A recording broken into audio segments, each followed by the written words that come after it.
Hello and welcome to today's video. I'm Gergana Radovich, holistic health coach, sleep expert, and EFT trainer. And today I'm going to talk about self-doubt and how it's ruining your life. And I hope by the end of the video you know you'll be able to recognize if you feel self-doubt on daily basis, and I hope you recognize a few different strategies that you can employ in order to live better, live smarter, and be happier. So let me ask you the question: how unsure do you feel about yourself? Or how sure you feel about yourself? Now, maybe there are domains of your life where you feel pretty much sure about your competencies, your abilities, your knowledge, how you can do things in those areas. And again, there may be areas where you feel pretty unsure in your abilities, in your knowledge, in your general feeling about those areas. And here comes the description of self-doubt. It's the general feeling of unsure about your competence, abilities, and thus the outcomes that this feeling of unsure have to your daily life, and the results of how you feel about this particular area of your life. And as a coach, as a holistic practitioner, I've seen different people, and every one of them, myself included, has her or his own feeling of self-doubt or unsure about, she or he is unsure about what are her real abilities, what is, if she's competent enough, if she's good enough. So this provoked actually the video, because what I've seen so far is that even though self-doubt is, nobody is immune to self-doubt, and to some extent it's even healthy. I strongly believe that you have to have some doubt in your abilities in order to improve yourself, or you have to have some inner critic up to extent that will help you move further in life and get better what's important to you. But I've seen that probably sometimes the most unsure people in some areas are the same people who have a lot of knowledge, who have already achieved a lot in their lives. And this provoked me to create this video, because everybody can get better in almost everything he or she does in his or her life. And let me ask you again, what are areas of your life that you feel pretty unsure about? Maybe it's your financial situation. I'm not good with making money or with earning more. Or maybe it's area of your professional life. I can't grow in my career, or I'm not good enough, and in my company they don't give me important projects, or they don't assign me important projects. Or maybe it's your personal life. I don't look good enough to attract somebody, or I'm not good enough to keep a man generally or a woman next to me. Or maybe I'm not a good person, or maybe I'm not a good mother or father. And the list can go on and on. But it's really important to find your area where you are not good enough in order to be able to recognize it and put some efforts to improve it, because I do believe everybody can improve. And why self recognizing self-doubt is important? Because if we feel unsure about our abilities, and we I'll show you later what are the common behaviors related to that, so you can recognize if you feel self-doubt or not. But when we are unsure about our abilities, we either don't put much effort, we don't expect to get results, or we just beat ourselves up that we are not good enough. And the basic reasons for for self-doubt to appear usually are, in this fast-paced world, the sense of uncertainty. If we don't know what's happening next, if we feel uncertain about our situation, we might feel greater self-doubt. Because thousands years ago, when the life was, I would not say pretty easy, because living in a cave is not easy, but I would say simple. And people, they used to relate on each other, and the life was simple, and there were certain things that can predictably happen every day. And fast forward to nowadays, today we don't know what's happening in the next moment, what's happening tomorrow. And even though we have some level of certainty with 2020, 2021, with the virus, with everything that's going on in the world, we are pretty unsure. And for some people, this means greater anxiety, this means greater stress. But I believe that for all of us, it means less certainty or greater uncertainty.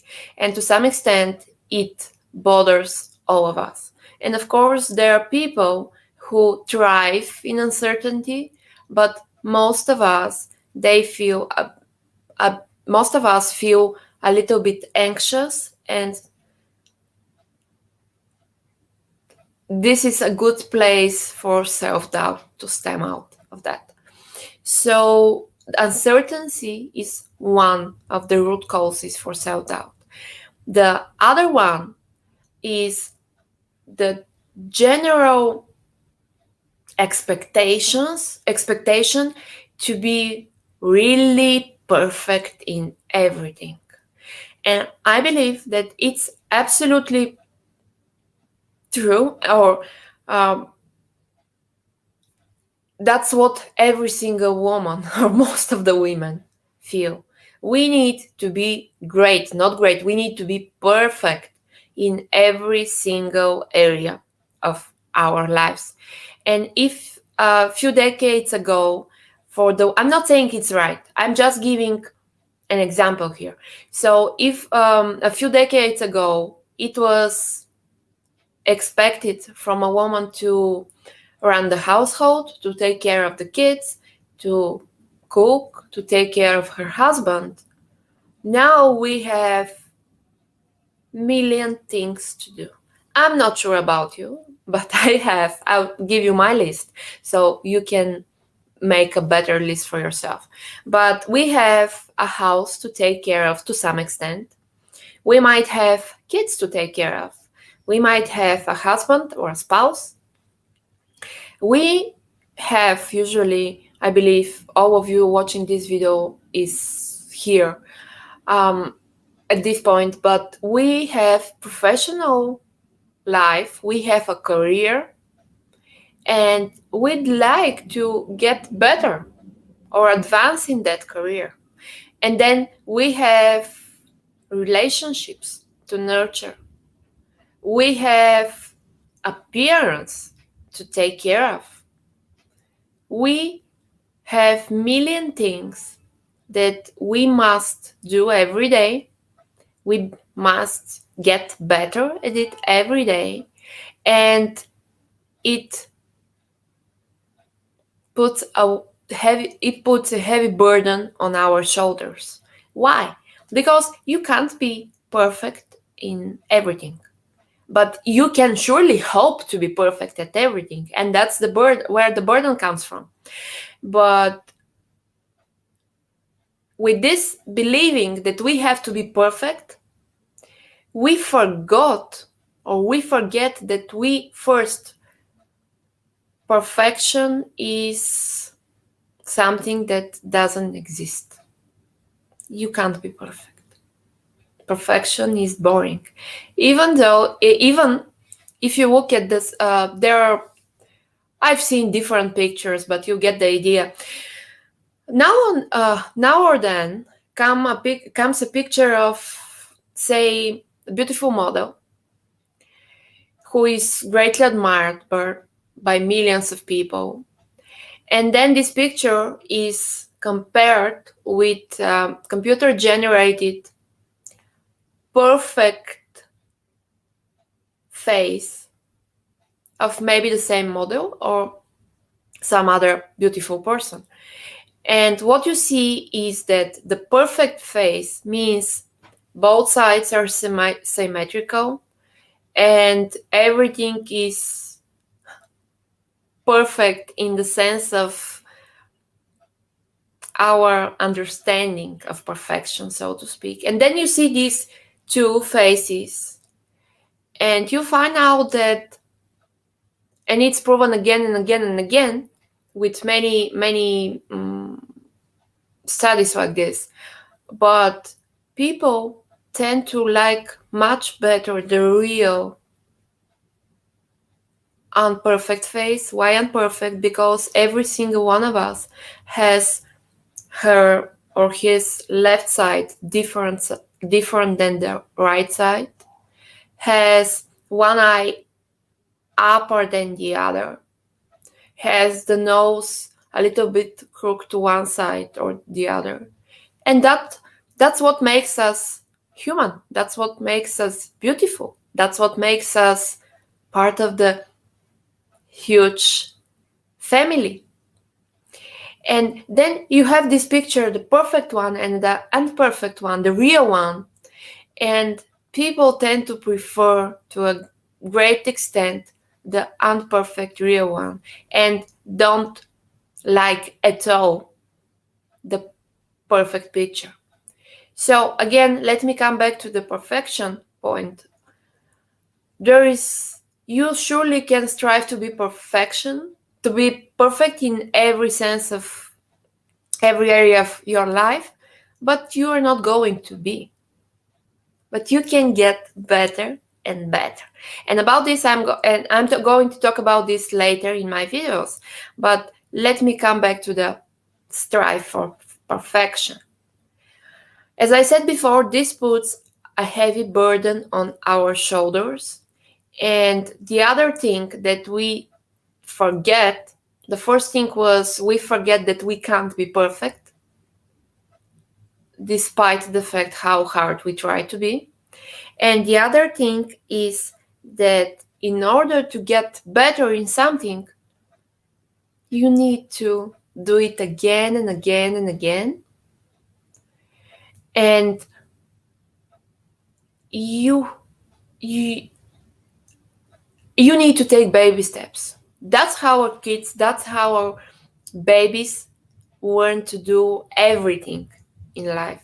That's how they learn to crawl, that's how they learn to walk, that's how they learn to run or run a bike. But we adults have forgotten what it took for us to learn walking, or what it took us to learn to ride a bike. And that's why we are really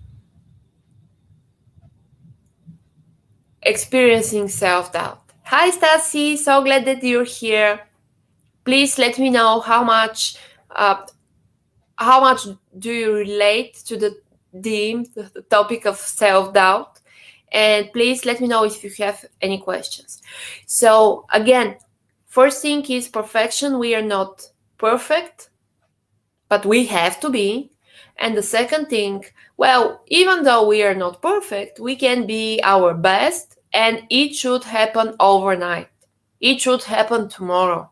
Today, I learned about live streaming, and tomorrow I have to be absolutely my best in live streaming. And that's not how things happen. You need to start doing something, say live streaming.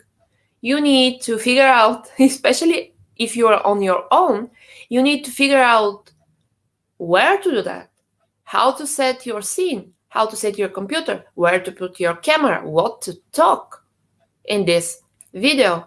And then you do your first, it's not good. Well, you beat yourself, you beat the crap out of yourself. Why? Because you are not perfect. Well, you can't be perfect. Nobody's perfect from the first time. And because we've forgotten that it takes time to acquire skills, we continue beating ourselves up, and we increase our self-doubt, the feeling of self-doubt. And again, it's true for men and women, but I do believe that women are experiencing that to a greater extent than men. And of course, it doesn't matter if you're a man or a woman, you can improve. You can get better, and you can become kinder in a way to yourself, and you can forgive your mistakes, and just remember that all that is required is not perfection, but moving forward or progression. And again, let me know if you have questions. Let me know, how do you feel about this topic? If you've noticed how self-doubt was ruining your life. And let me share a story. What I'm talking about is absolutely something that I've experienced, and I continue to experience even nowadays in different areas of my life. So experiencing self-doubt is really a natural human thing, but if we try to lessen it, we will feel better. So how self-doubt showed up in my life? I came from a family that was where excellence was expected, and excellence was really the only thing that really mattered. So I learned from a very early age that you should not only give your best efforts, but you should always kind of doubt yourself whether you've done enough or not.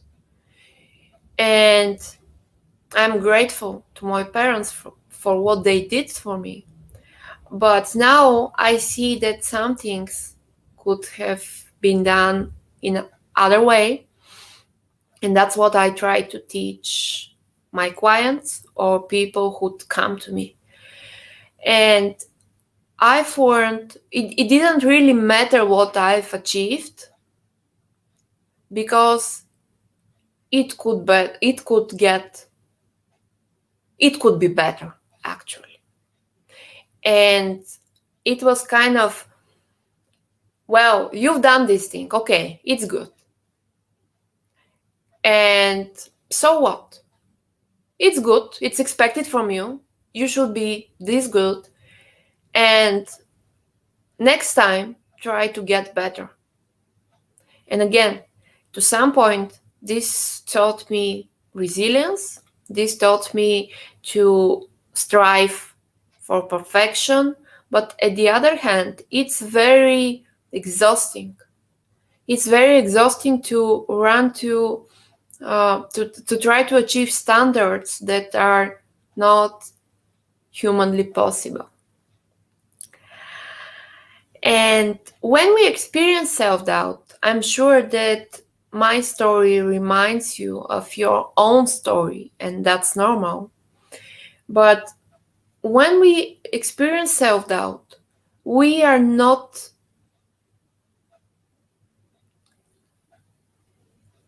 making things harder for ourselves. Imagine this thing. You have your TV remote and it's with batteries inside. And everything's run easy, or the remote operates when you have your batteries put in the right way. Life is easy. That's what's happening when you are enjoying what you do in some area of your life, say your professional life. And say you are confident about your abilities, you are confident about your skills, everything's fine, life is great. And then there is other area in your life where you feel unconfident, insecure, unsure, and you know somehow that you don't have enough skills. This might be if you have a newborn baby and you're a first-time mother or father, for example. You may experience millions thoughts of, am I good enough? Am I doing everything right? Am I doing what I should be doing? And so on and so on. And this is a situation where, if you let me go back to the remote, where you have your batteries in the remote put in the wrong way. And it doesn't really matter how hard you try to run the TV, it's not going to happen. And that's what's happening when the self-doubt is really strong in some area. And that's why we need to work on that, and that's why we need to improve or lessen the self-doubt and improve our self-worth, or increase the faith in ourselves. And let me share with you a few typical behaviors that people with greater self-doubt often do. And you might recognize yourself doing one or more of them. I surely recognize myself in all of them. So for people who experience great self-doubt, one very common behavior is to procrastinate. Let me give you that example. For example, you're having an important meeting a couple of days later, in a few days, and you have to give a presentation, but the topic is not your forte, or you don't like it, or you are not confident in your abilities, or you're experiencing self-doubt. What many people do, actually I run this example with all the different behaviors that I would like to point out, but procrastination, one very common behavior, procrastination is, instead of getting ready for the presentation, you put it aside, you put the preparations aside until the very last moment. Because you either have or come up with other things to do, because you believe you have time, because you are tired. There are a million things that you can do or give yourself as reasons to not getting ready. In my years, I have 15 years of teaching as an aviation instructor. I've led hundreds of courses, and probably I was good in what I did. Not in the beginning, but as I mentioned before, everybody has to learn. So even though I was good at what I did, I loved it, I found myself, now looking back, I found myself procrastinating every single time. Why? Because deep down, I had this feeling of, am I good enough to teach that? I'm not a pilot. How should I know all the things? And procrastination, if you find yourself procrastinating towards something that needs to happen, and towards something that you need to get ready for, or something that you need to do, ask yourself, what's behind this? Am I afraid of what's going to happen when I start doing that? Or am I feeling worthy enough? Am I feeling good enough? Or something else? So this is the first behavior, procrastination. Some other behavior that many people do is self-handicaping. Let's go back to the example again. You have your presentation in a couple of days, and instead getting ready for that, preparing the day before, you go out to a bar to lessen the stress. You get drunk, or if not drunk, you have a few drinks. Then you go back,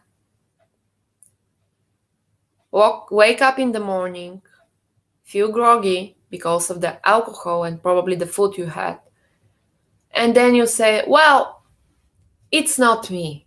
I'm good enough, but I'm not giving my best today because of the terrible hangover I have. And again, you are, well, subconsciously to a point, but to the other point, the other extent, consciously, handicapping yourself with alcohol, with food, and then blaming the hangover. It's not you. You preserve your self-worth, but it's the hangover. And again, what's the result? The result is that presentation is not good enough. And looking back, I've did this, well, probably not with the alcohol, but I've done this with different other activities. For example, I would exhaust myself one if I have a course or presentation on the next day. I would exhaust myself to really great physical point the day before, a few days before, and then on the next day, or will really go back to sleep very late in the night, and on the next day I would feel, wow, I have this headache or this physical ache, physical pain, and that prevents me from being my best.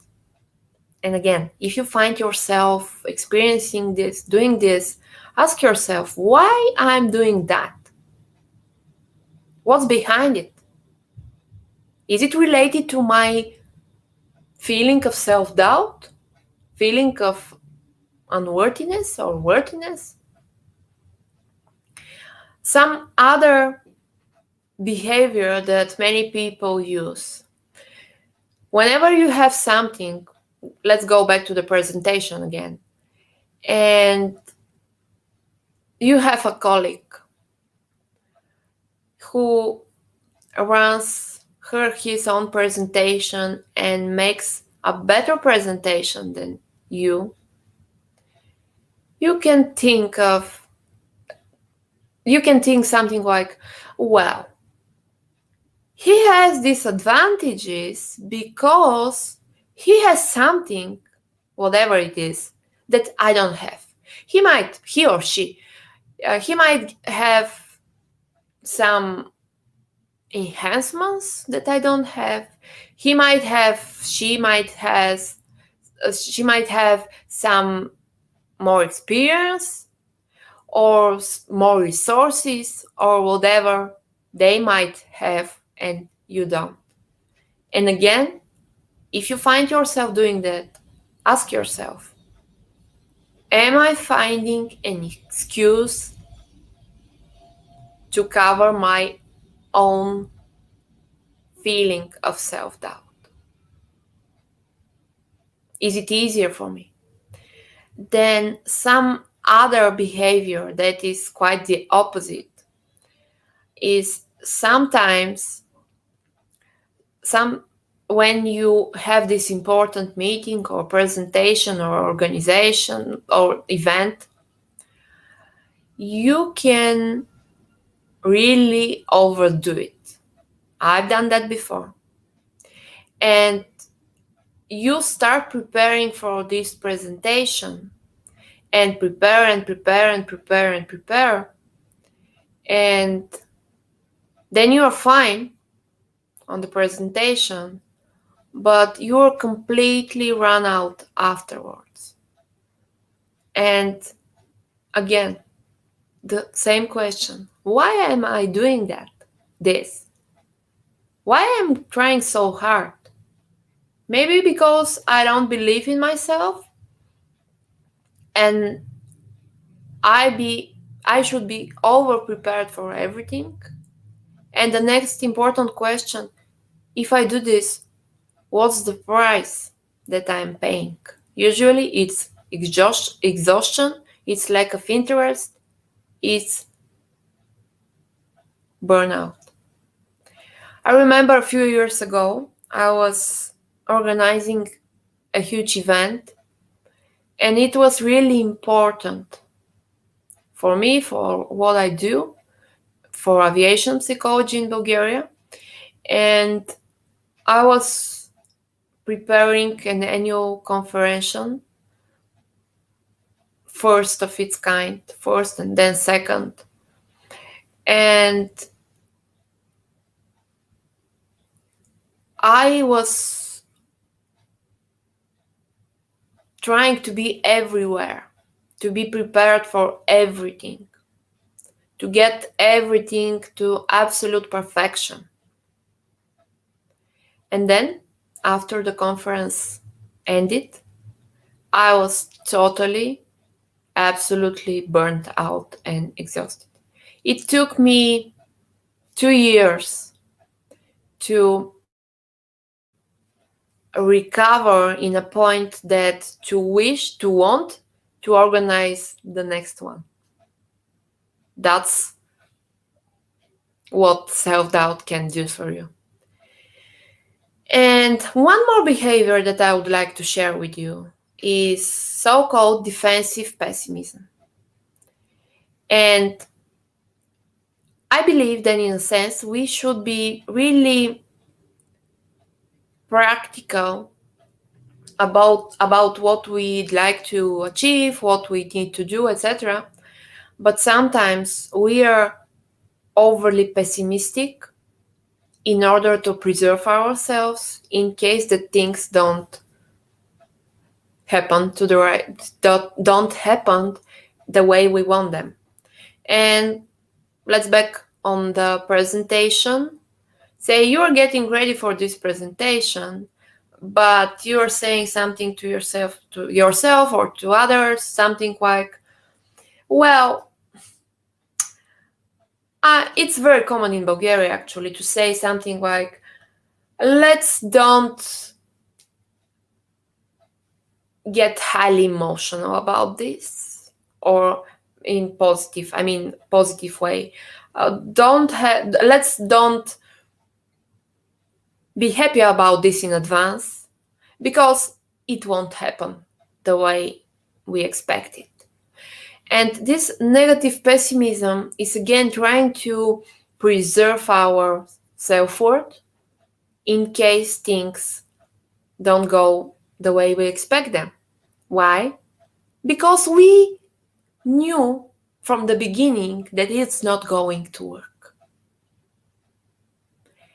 And again, very common behavior. Ask yourself if you engage in this behavior, and ask yourself why you're doing this, what's behind.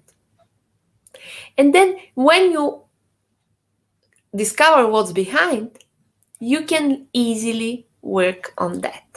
And on my next videos, I'll show you how to use tapping or emotional freedom techniques or EFT to overcome your own self-doubt, to improve your abilities, to improve your confidence in your strengths, your skills, your abilities, and to live better and happier life. Tapping is really magnificent too, and I'm going to share more about it later in the videos. If you enjoyed this video, please share it with your friends. Please come back to my next video and let's stay in touch. Ask your questions, write your comments. I'll be really happy to read and answer to them. If you like what you hear, follow me on Facebook or YouTube and let's stay in touch. I'm Gergana Radovich. I'm glad we were together today. Have a great day.